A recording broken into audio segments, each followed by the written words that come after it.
Good morning. If you are joining us, it is December 3rd and December 4th, depending on what day you have math class. We are on page 94 and 95 in the ready packets that I ripped out for you guys out of your workbook. So please make sure you take a moment to pause the video, locate these pages, find lesson 11 introduction, equations for proportional relationships, because I want to make sure that you can follow along with me. So here we go. It says use what you know. In lesson 10, which is the previous lessons that we talked about, because we did do lesson 10, you learned about proportional relationships. And so we know that word proportional, right, meant a couple things. All the ratios reduced to the same fraction. The graphs were straight and went through the origin, and you were able to write an equation in the form y equals kx, where k was your COP, and how they are represented on a graph. In this lesson, you will learn about equations that represent the proportional relationship. So the focus today for this lesson is equations. We're going to continue focusing on table, equation, and graphs.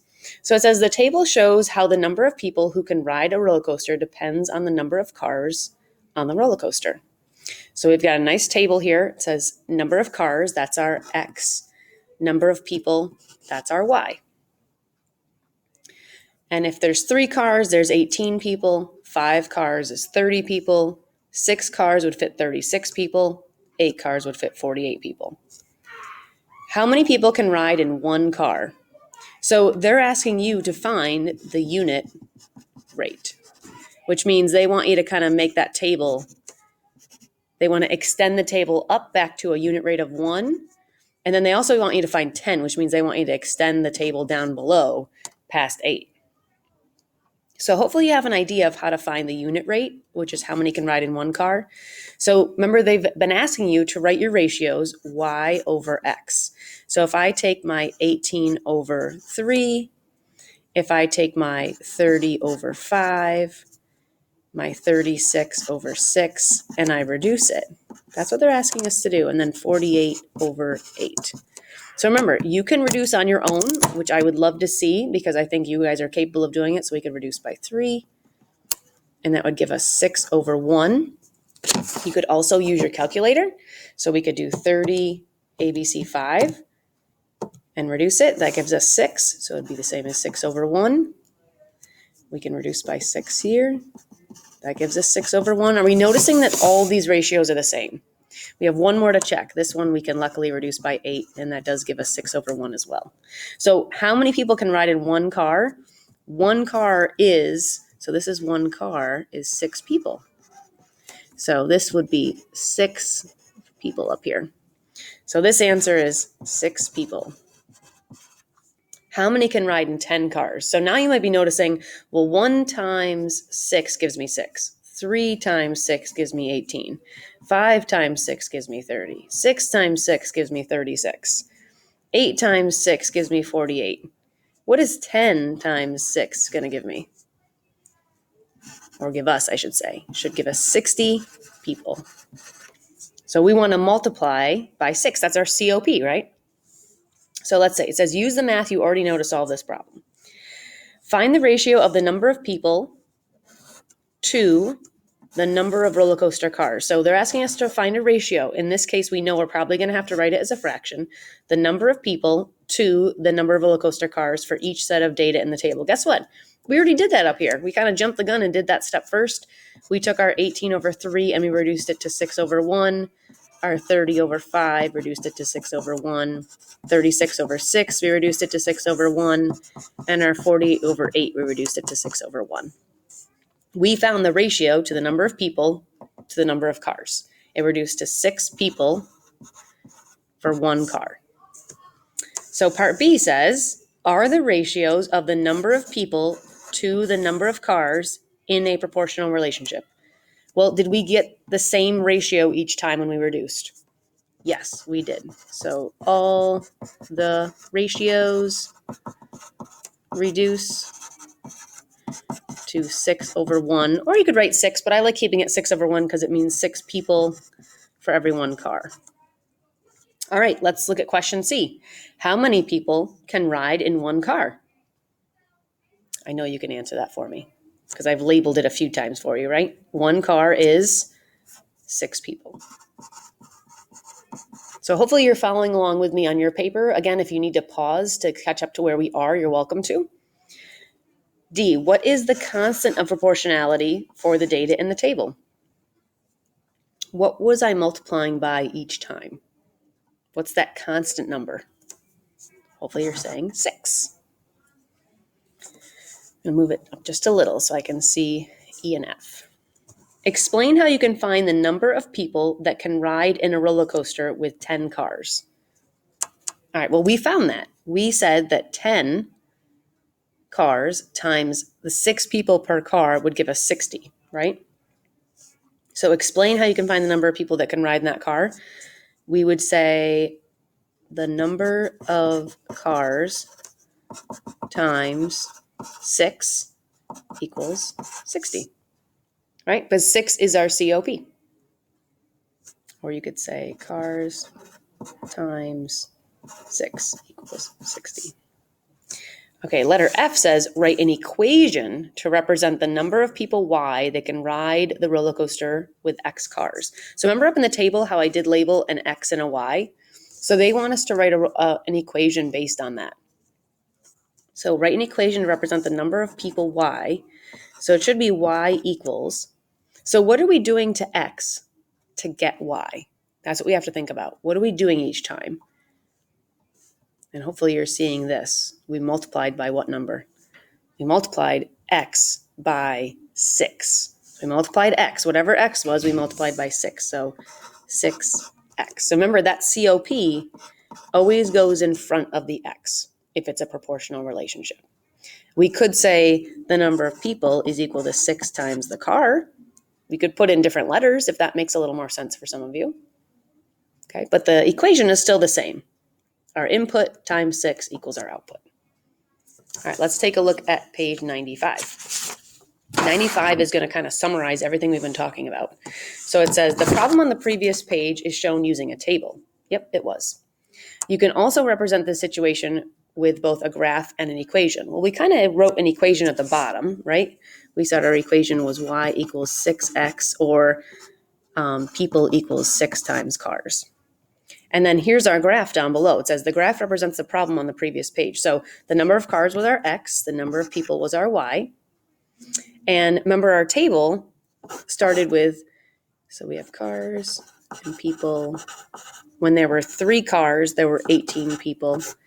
And then 5 cars and 30. 6 cars, 36, 8, 48. And we added 2. Remember we found the unit rate, which was for every 1 car, there were 6 people. And then we extended it for 10 people would be 60, or 10 cars would be 60 people. So there's my table. So if I want to look to see what points are on here, remember we said the unit rate was 1, 6. For every 1 car, there's 6 people. So if I go over 1 and up 6, there's my COP or my unit rate. And then it says 318, so over 3 and up 18. So this is definitely the graph that works for that table. It says the constant of proportionality is the unit rate or the value of Y when X equals 1. So when X is 1, Y is the unit rate, which is 6. In the graph, the value Y increases by 6 each time the value of X increases by 1. That's true. So we go over 1 and up 6. Over 1, up 6, over 1, up 6. So it's a little bit of a staircase design is kind of what they're trying to hint at you guys. The equation Y equals 6X, or remember we wrote P equals 6C for people equals 6 times the number of cars, where Y is the number of people who can ride in a roller coaster and X is the number of cars on the roller coaster represents the situation. Just as with the graph, the COP is the value of Y when X is 1. So if we took that equation, Y equals 6X, and we plugged in X is 1, it'd be Y equals 6 times 1. Y equals 6 times 1 is 6. And that's what we got in the table. When X is 1, Y is 6. If 2 quantities, X and Y, are in a proportional relationship, then the ratio Y over X equals the COP, the constant of proportionality. Remember in the beginning when I took all those fractions and I wrote them as Y over X and we took them all and we reduced them? What did they all reduce to? They all reduce to 6 over 1 or 6, right? So they're saying that if two quantities are proportional, you can take the ratio that equals a COP, which means they're all the same. So for this one, we had 18 over 3, that equals 6 over 1. That's what they're talking about here, is all these fractions all reduced to the same ratio. And then they're saying in the equation that you can take the equation y equals, and that you always put in the COP, which we found to be 6 times x. So the x and the y will always stay the same. The only thing that'll change is your COP. All right, so let's take a look at the reflect portion.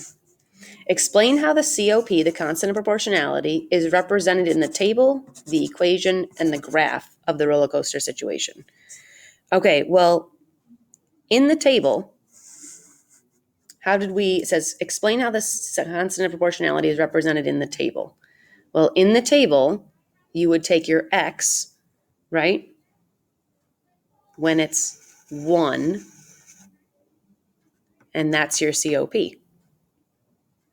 Right? So in a table, you want to find where x is 1, whatever y is your COP.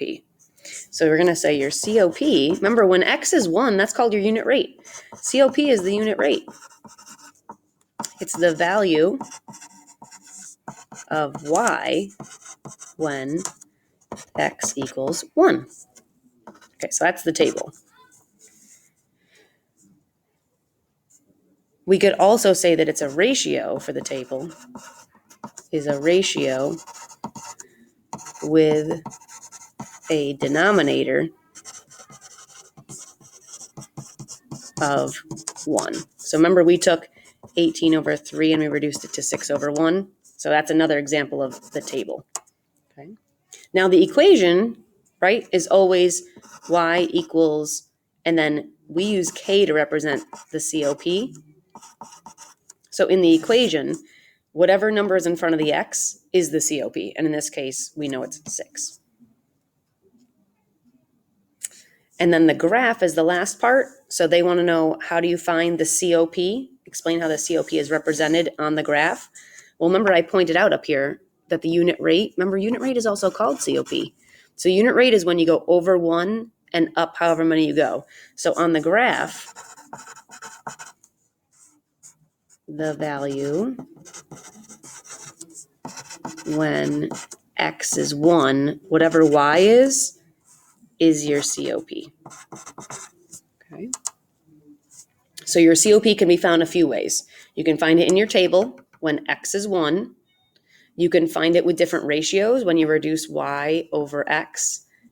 Whatever number's on top of the 1 is your COP. And then you can also find it on the graph. Wherever your unit rate is, when you go over 1, up, however much you go, that's going to be your unit rate or your COP. All right. So you are going to be doing a little bit of practice. Keep in mind that we are looking at our proportional relationships. We're looking to reduce ratios. We're looking to find that COP when we reduce ratios. We're looking to start writing equations today, and then we're going to continue building on our graphs.